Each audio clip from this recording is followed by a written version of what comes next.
I think Nigel's a once-in-a-generation politician. Love him or hate him. A lot of people do hate him, but a lot of people love him as well. He's brought down David Cameron, he's split the Labour Party, he's destroyed the Liberal Democrats.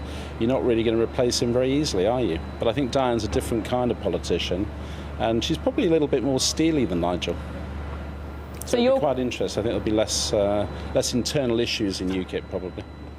It's interesting that you mentioned the internal issues, because there has been some infighting in the party. Alexandra Phillips, the former head of media, defecting to the Conservatives, saying that there was an aggressive and testosterone-fuelled atmosphere. Do you think that's a problem in UKIP?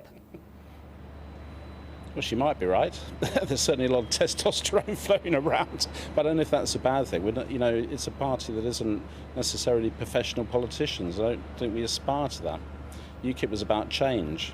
It's affected huge change in the UK, almost without electing anyone to Westminster. If you look at Theresa May now, she's adopting a UKIP agenda, and I think our job is to keep her feet to the fire and make it happen in terms of Brexit. You've had your own issues with some people within the party, most notably Douglas Carswell. Nigel Farage has said that he doesn't know why he joined the party. Do you think that he should remain as UKIP's MP?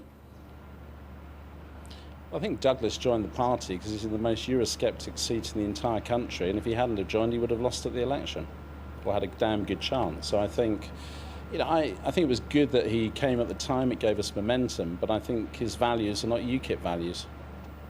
And how is UKIP going to try and? But I think in terms of Diane James, I think she's going to be a breath of fresh air. I think she said in her speech, from one grammar school girl to another. It's going to be quite interesting. She's certainly going to have to try and bring the factions together in UKIP, isn't she? Well, this is very much a media invention. I know you love to talk about splits in UKIP. Well, with respect, it's not really a media... That caused a hell of a trouble. With respect, it's not really a media invention. The Labour Party are split. It is a media thing. You've got Douglas Carswell and Hamilton and a few hangers-on. And as we saw in the hall today, 99.9% of the membership are behind Nigel. And the same with Diane James. Douglas Carswell is your only MP, though. It's interesting you call him a hanger-on. Well, that is regrettable, I agree. Are you going to continue to give money to the party under Diane James's leadership? Look, under Diane James, I think we'll do fantastically. Nigel and I have talked about the future. We're actually quite keen on maybe taking the message out into continental Europe. We had a fantastic time with the Trump rally in America, and some of the issues resonate there, and I think part of our mission is to take it into Europe. I'm asking... So we'll be giving Diane every possible help. I'm asking because I know that you've said that you're quite keen to set up and fund another separate campaign group, an anti-EU campaign group. So is that still your plan? Are you still planning to do that? Well, we already have a campaign group. It's called Leave.eu, and nearly 1 million online people follow it, and it reaches out to over 10 million people every week. During the campaign, our best performing video was nearly 8 million people watched it.